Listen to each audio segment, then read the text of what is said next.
Alright guys, TacticalRab here again today. Hope you're doing well and enjoying your day so far. The final weekend of the Major 4 qualifiers begin today, and Dashy has revealed a serious issue that has emerged on the latest patch update from Infinity Ward for Modern Warfare 2, which is preventing the Dallas teams from getting any practice in right now. Probably shouldn't affect their matches today, but still not the ideal scenario for teams preparing for their games. But also with the launch of XDefiant, what does that mean for the future of the CDL? Very much enjoyed your thoughts in the comments below. Hit the like button if you enjoy. Subscribe if you're new as always, I greatly appreciate it. Plenty to say. First of all, on the challenger side, the rotations say, because the champions of Europe were Furious, Rafi, Mythics, and Henry, so congratulations to them. And in North America, the return of Mohawk to the top of the standings here. We know that he stepped away for a while. Now he's come back, teamed up with Prolute, Neptune, and Spart. Definitely a very solid team in North American challenges. They got the job done. Neptune was frying here. Prolute had a great time as well. And it's interesting with Neptune, right? This guy is the Reaper of Tier 2. Like, put him in challenges, this guy fries, right? He's kind of like, even maybe the Decimate or the Blastful of the modern day, where he's had his chances in the Pro League, and it's never really worked out. Towards the end of the Florida time in Cold War, he was very good, I thought,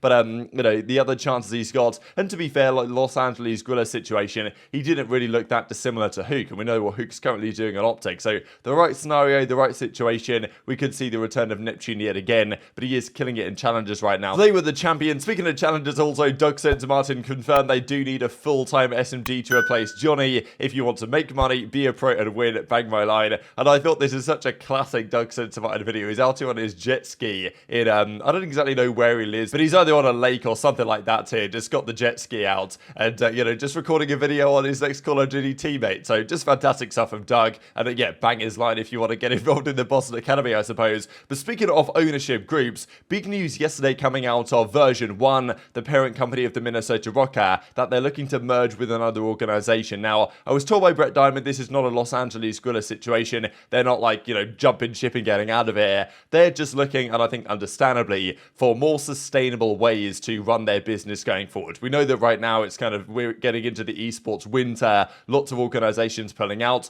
the money from sponsors is drying up, and a lot of these orgs have to consider what is the most sustainable way of actually, well, maintaining this as a reasonable business in the future, and a lot of them generally aren't at the moment. So, you know, as Brett Diamond describes in the article, we've started the process to explore options for the future. The focus currently is on pursuing a merger that we feel aligns with our view and our ownership group's view of the industry. So I do wonder here whether there will be further consolidation. We know recently that CLG, legendary esports brand, was effectively shut down. They merged with NRG, or the ownership group of both of those firms. It's now basically the same thing, and they kind of came together in that way. I wonder if we're going to see more things develop along these lines. I thought it was an interesting comment from Blaze when he said that, you know, a lot of the cell phone companies have merged together, so there's only a few of them. The issue with that, to a certain extent, though, is that in the esports world, you can't really have, you know, let's say we had 12 teams in the league, but they're owned by 3 different ownership groups that have all merged together.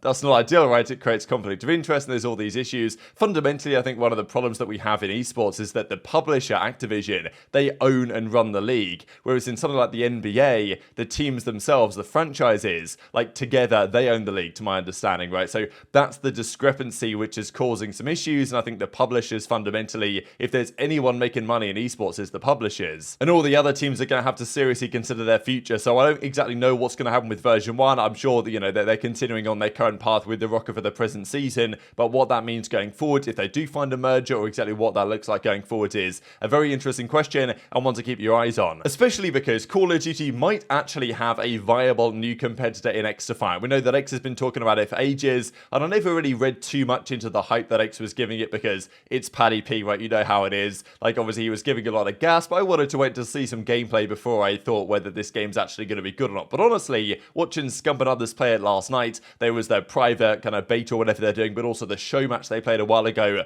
that was broadcasted last night. Okay, the game is a little bit clunky in parts, throwing grenades and stuff, but honestly, it reminds me of a classic Call of Duty title, and I'm sure that's what they're going for here. We know that Activision and the developers, and especially Infinity Ward, have lost their way, I think, in Call of Duty over the last several years. I really think that without the pandemic and the blowing up of Warzone, like, you know, Call of Duty would be in a really tricky spot now, and to be fair, it still is, but I think that honestly, like, the pandemic revamping in Warzone saved COD to a certain extent, already revived it, more so than it even deserves, to be honest, with the way the games have gone over the last few years. But just look at this gameplay. Does this not remind you of kind of a classic, it's almost Black Ops 2, Ghost, Black Ops 3-esque kind of game, but it's also more modernized, right? The way the weapons work, and I think this is like an ultimate here, this pistol, so that's why you can one-shot kill with it. There's also a Purifier, right, from Black Ops 3. So, I mean, man, just watching this game looks like good fun. It looks like what Call of Duty kind of should be, and I'm sure that's what they're going for, right? And it's kind of fun to see that finally there might be, from a studio like Ubisoft, a big studio, a legitimate competitor in the controller FPS market space. I mean, like, you'd have thought, if you watched this while drunk, you'd have thought this was a Call of Duty game. And,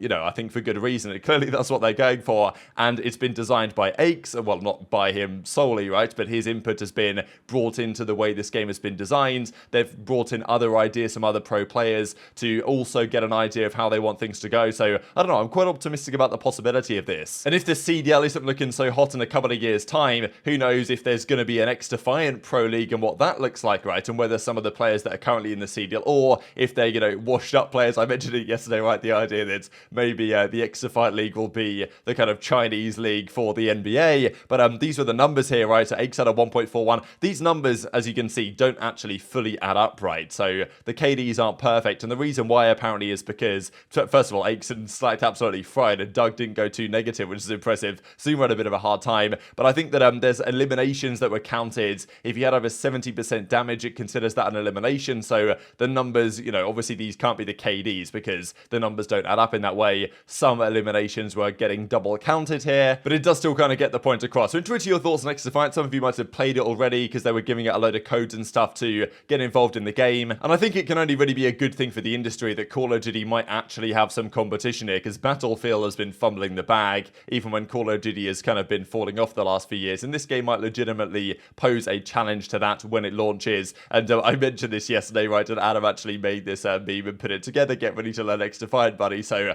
looking forward to using this whenever the opportunity presents itself. Also wanted to mention on Shotzzy, before we discuss the Dashy thing, got to 20,000 Twitch subscribers. Shotzzy has been killing it on the content side, absolutely making the most of the OpTic gas, and for good reason, and also joins a very exclusive club of 7 individuals, Call of Duty pros or former pros, that have reached 20,000 subs on Twitch. That's a huge milestone. Zuma, his peak was 22,000. Shotzzy, of course, is still going. Formal got to 21k. That might have been during the blackout boom of a couple of years ago now, and TP, I believe this peak might have also been during the blackout days. Scump's got to 33.9. That'll probably keep going up as well. Gatarga, legendary French streamer, right, who's still going to this present day, 28,000 nade shots here and all that. So Shotzzy joins a very exclusive club of players that have hit these numbers, and it's really cool stuff, and long may it continue. Also, it was noticed last night here by aBeZy that iLLeY playing hardpoint on Zarqwa Hydroelectric. So looks like iLLeY is back in business. He also tweeted last night at the guys that that ended up winning the Challengers Cup. Congratulations to Mohawk on those guys. So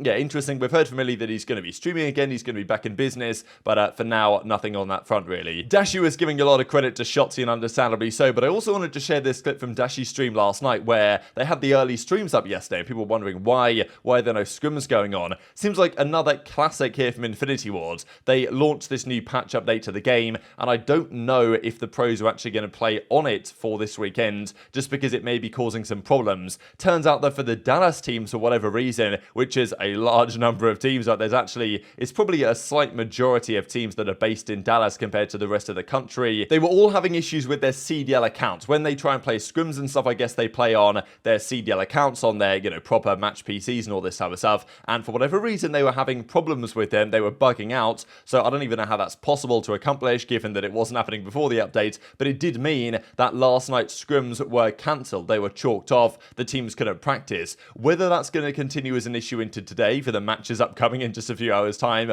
hopefully not. But nonetheless, could affect the last-minute preparation for these guys, and might well continue going forward as well. Yeah, I mean, apparently.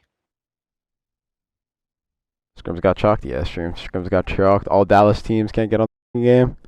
Lob, do an invite, my boy. Stream. All Dallas teams can't get on the toy. No Why? I don't know. The CDL accounts were like bugging, so.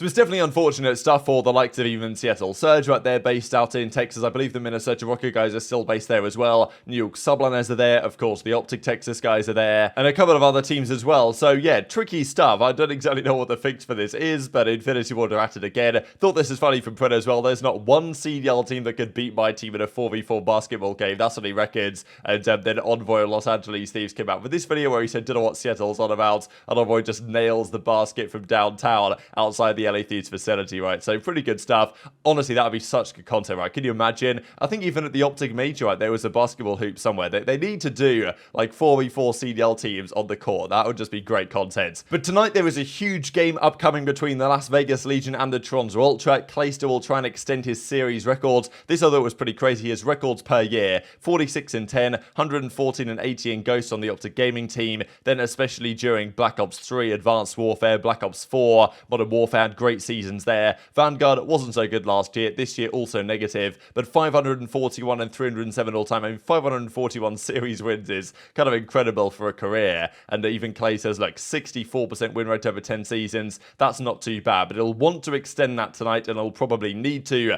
based on the Toronto Ultra match they will play. Also, they've got their Challenger team passes on display now and ready to be sold for the main event, which is happening May 26th through to the 28th in Toronto. Very excited for that one. But this is the day we've all been waiting for some time, right? Ultra versus Legion. We know the drama that's leading up to this. We know the Standy getting dropped from Ultra thing. When Scrappy came out and said what he said on their blueprint episode or whatever it was about the Standy was moaning and he was deserved to be dropped. And when he was dropped, Standy was like, or Scrappy was like, thank the Lord that he was dropped. And then they had all the beef and all this happened. Joins Vegas and now they play each other in a very crucial series. We saw the beef happen a few weeks ago, but that was before Toronto had played any games this stage, and we realized how important this would be for Ultra. If they lose this series, the Major 3 champions start in losers bracket for Major 4. That is a guarantee. They'll be 1 in 4 if they lose this series, and that's a guaranteed losers bracket start. If they win this series, they should be okay for winners. I think Toronto, just because their map count is relatively good, they should win the 2 and 3 tiebreakers, even if they win this series 3-2. But nonetheless, if Vegas can win this one,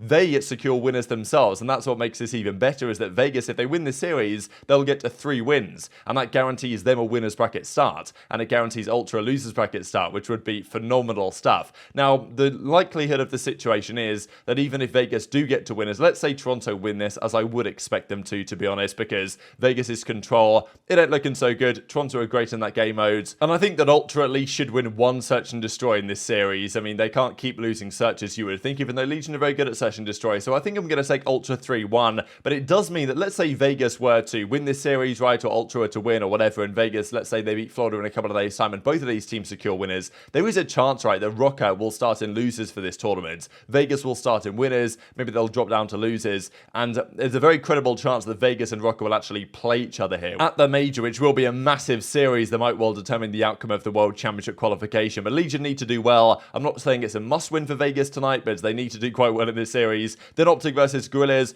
Guerrillas, their respawn has been terrible lately. They're like 1 and 8 in hardpoint lately, and OpTic are the best hardpoint team in the game. So I might give Los Angeles Guerrillas a map here. OpTic might play around with their map pool, but I think 3-1, 3-0. And then FaZe Rokkr. Big series of both of these teams. If Rokkr win, they're in winners. If they lose this, though, they play Thieves in a couple of days' time and probably start in losers. So this is a big series for Rokkr to win. I feel like they can put up a fight here, but I'm still not convinced by them. FaZe, I think their hardpoint is finally going to get there. And yeah, I'm going to say 3-1s all across the board for Ultra, OpTic, and FaZe. But definitely intrigued your thoughts in the comment section below. Hit the like button if you enjoyed. Subscribe if you're new. Take care, and I'll see you next time.